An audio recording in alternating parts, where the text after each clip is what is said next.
Welcome back to the show, everybody. Check these headlines out this morning. Ripple XRP Fact or FUD? We're going to bust some of that up today.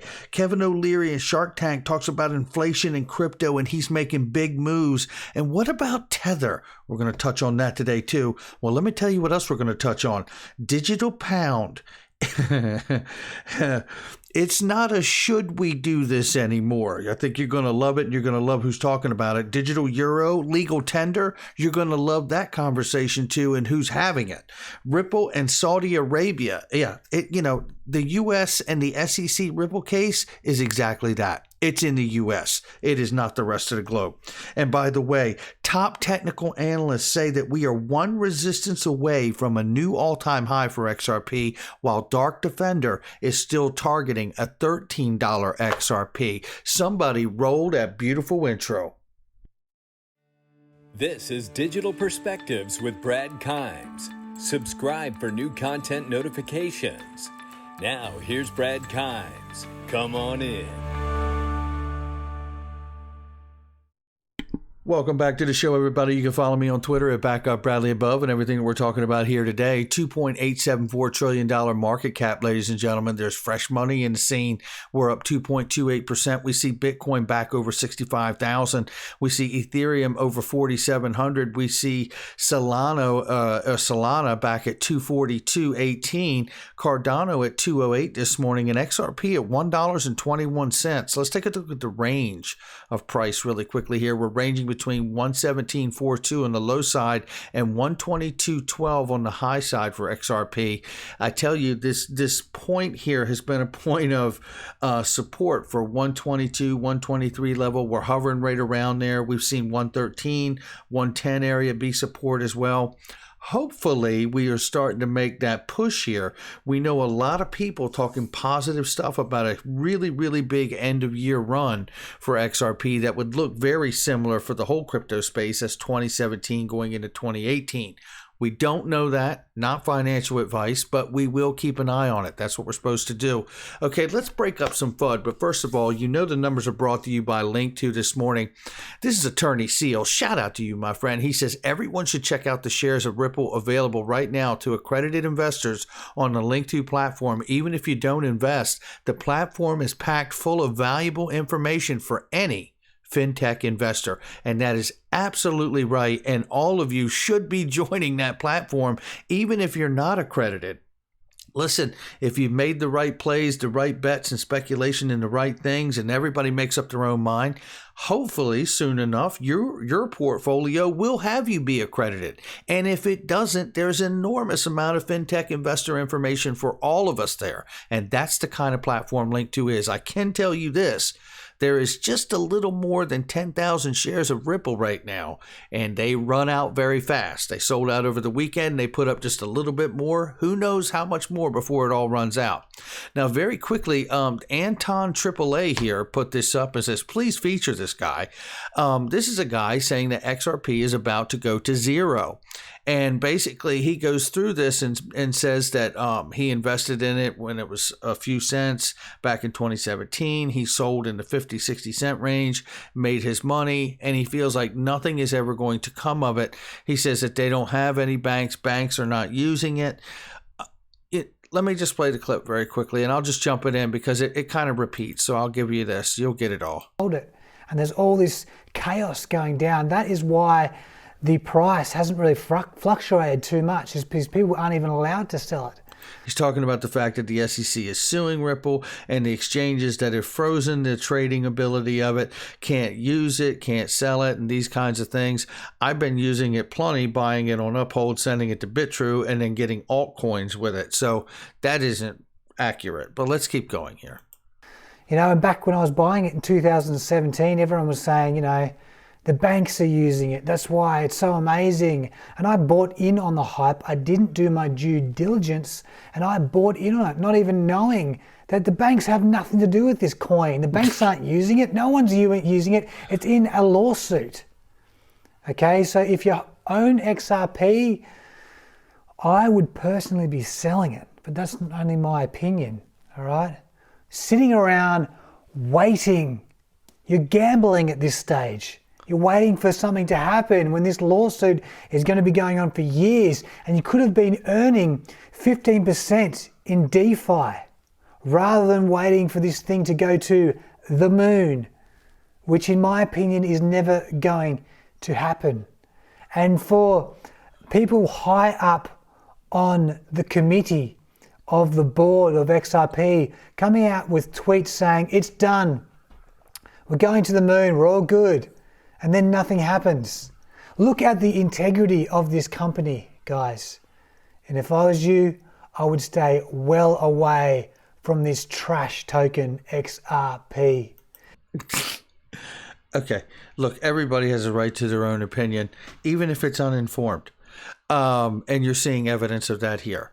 Look, whoever he's talking about was not a board member. No board member of Ripple has said it's done, we're going to the moon. I don't know what in the hell he's talking about. That is not accurate. So that's not accurate. I'll tell you what else is not accurate. Banks are using it, and they're using it in very low value ways. Let me tell you what else banks are using. Banks are using RippleNet, and they're settling cash to cash on RippleNet.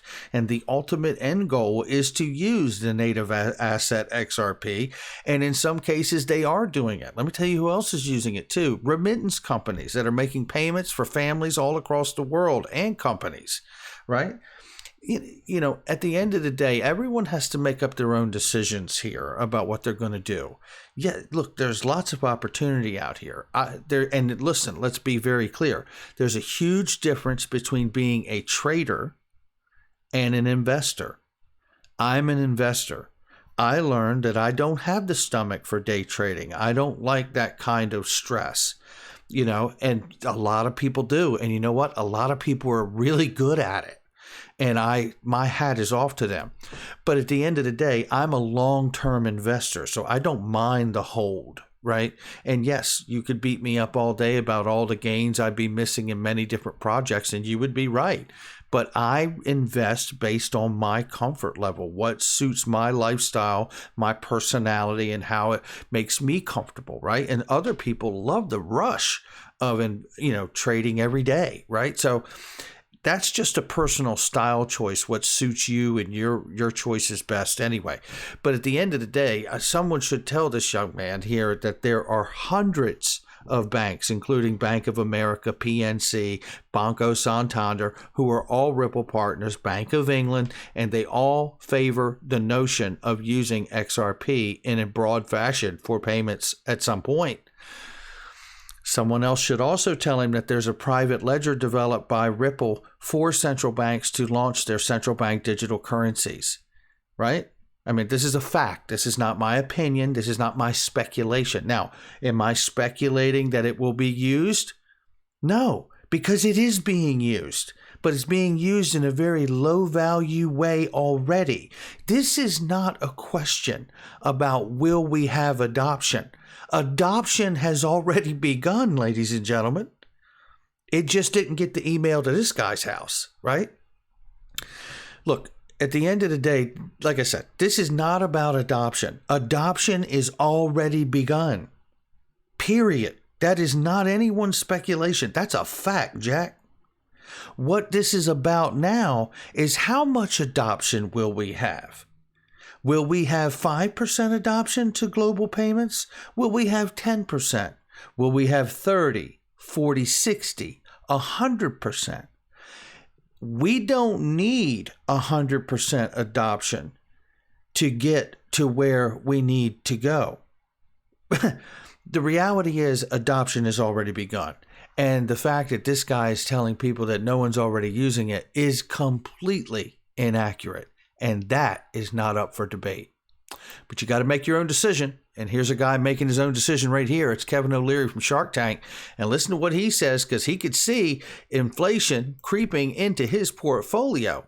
And watch what he's doing to avoid it. A lot in the 12-month period.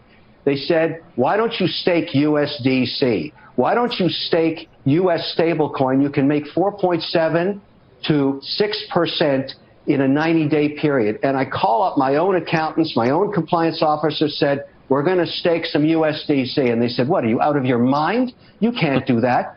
The pressure to get into crypto now at the institutional level has never been bigger. So I have done a small experiment, and I've started to work with Circle, and I am staking USDC. This is where the world is going, Scott. This has to get resolved because people with cash have to get some kind of protection against inflation. The only place you can find it is in crypto. How crazy is that, he says? Not crazy at all, right? Because it's the truth. It's the truth.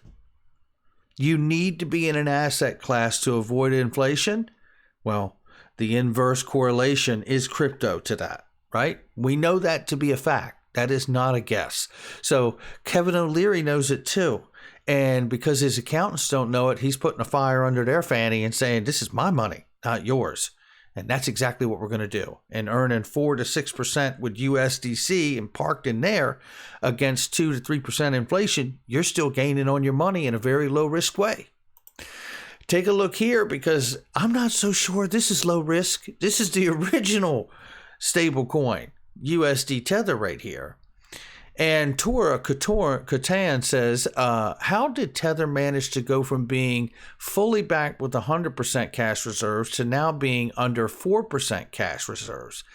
And to clear this up here, Kieran Kelly asked, when was this disclosed? And that's very concerning if it's the case. Trevor Willis clears up here and says, months ago, officially, apparently, it's backed 100% with 4% cash and the rest in crypto and collateral against it, which it grants interest-bearing USD Tether loans to companies like Celsius. And thank you to Trevor Willis for clearing that up. And it really clears the thing up because it says here 4% cash, not 4% backed. He gets it now. And that is what we're looking at here. The problem is that really a viable solution for a one-to-one backing? Let's just really quickly go over this. So Bitcoin fluctuates greatly, right? US Tether definitely holds Bitcoin. Bitcoin's very volatile. So let's call it 65,000. And let's say it drops to 50. Where's the backing? You know, these are the immediate swings that can take place. That's the concern for me, whether it's Tether or some other entity, right? And I think that's why you see Kevin O'Leary choosing USD coin instead of something like Tether. I don't believe for some reason, something tells me this Tether stablecoin business is not over just yet. And it gets more intense here because as we see private stablecoins versus wholesale CBDCs, should they be retail too? Should they just remain wholesale? Well, the Digital Pound Foundation, for which Ripple is a partner on. Someone should tell the young man about that as well. Maybe that would help him be a little more informed before he makes a video. But here, the question is about this. And it's really about the use of this. And let me open it here. I already had it open. So here it is right here. So retail versus wholesale debate. Should retail and wholesale clearing and settlements of CBDC payments be separated? I think they should. I think they should because I don't trust governments, right? I don't trust them because they're full of people. You know, I heard a comedian say this the other day, and it couldn't be more true. You know, a government's put in place, right, to serve the people, right? Parents really do the same thing on a smaller level. I was, you know, a parent. I'm a parent now, and I had to raise a kid, right? And the reality is when I was raising him, there were times when either I would leave important facts out for him to keep the day going smooth, right? Or I would just flat out lie about whatever the hell's going down so it would keep him great, calm, everything going smooth, right? He's a kid. He only needs to know so much. So I pretty much see that that's how the government pretty much treats us too. Now, that's not an opinion everybody shares, but that's kind of where I'm coming from here. So if you just, extrapolate the numbers, scale that out, we're getting lied to a lot, right? So at the end of the day, whether you're a parent or whether you're a government, and if you're a government, that just means people, and people are parents. They're all lying. We all lie, right? So at the end of the day, I look at this and how it should go. And I see that in this article, basically what they highlight here is the enormity of being able to consider going from a wholesale backend to a retail offering. There are many different regions in the world that are testing different styles of how to do this with the central bank digital currencies, right? And it does highlight there is one region in particular here, and I can't remember if they said it was Singapore or some other region that is going to test a retail version, and it could have been a different region, so forgive me, I'm not going to read this whole article to you, but I do just want to show you just in the UK area, you're looking at CHAPS, FPS, BACS, right, check clearing and link, and while in the US there's three main ones, Fedwire, CHIPS, and ACH, and in Europe you have Target 2, TIPS, EBA, Euro 1, Step 1, 2, and RT1. And also the national ACHs as well. So you can see the enormity here in the many different payment systems. This is another reason I feel like wholesale backend is the way to go, because you can close that loop quicker. And you can also contain, I believe, a lot of the risk and versus reward. Now, here's a digital euro as legal tender in the EU, and the area is likely to be the outcome, says the top ECB official. We're talking about Mr. Panetta, Fabio Panetta here, member of the executive board for the European Central Bank. They see what's going on with the digital pound. The digital pound is in fact further along. How do we know that? Because the Bank of England has been a partner with Ripple for several years. And they don't have the many different agency overlap like we do here as an example in the States, right? The European Union, representing 17 and 19 countries at this point, obviously has a little more red tape and conversations they have to have before getting something like this done, but it is going to get done. Listen to what he says. So this is the member executive board of the European Central Bank, Fabio Panetta, revealed that the digital version of the euro might become a legal tender inside the European zone. Might. I don't think it's a might. If they're having this kind of conversation, it's happening. Right? We just don't know when they're going to do it. Like I said, this is not about will it happen and should we do this. They're doing this. And make no mistake about it, they're not doing it for us. They're doing it so they can remain relevant, powerful, and in control. Because if they don't, the same thing that happened to the music industry and all the large record labels that turn their nose up to digital file sharing, which becomes live streaming that we have today, it absolutely decentralized the entire music industry. And the banking world understands it. They may act like they don't on the front end to us, but they absolutely understand it. And the idea of them becoming irrelevant is not a conversation they're going to ever have, right? Here we see more evidence that Ripple continues globally around the world. Somebody remind the guy we talked about here earlier. This is them breaking down the FinTech conference that's coming there in Saudi Arabia. And look who happens to be a partner here. Yeah, Ripple, right smack dab in the middle of it. See, this U.S. SEC case is really, I'm telling you, I really believe this. It is a vetting process as much as it is a legal case. And I believe you're going to see all the respective agencies speak on that matter when this case is resolved. Looking right here, let's take a look at price and what's coming down the pipe. Says top trader and analyst Credible Crypto is one resistance away from rallying to a new all-time high. And with that, we take a look at the article here, but it doesn't say much more than that, and it shows a graph, so I'm going to skip that.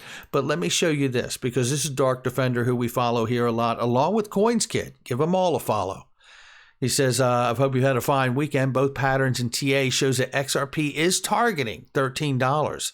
He says, I'll less express this target from now onwards and we'll wait till we hit. So two major resistance need to be broken. This is not financial advice, but informative TA.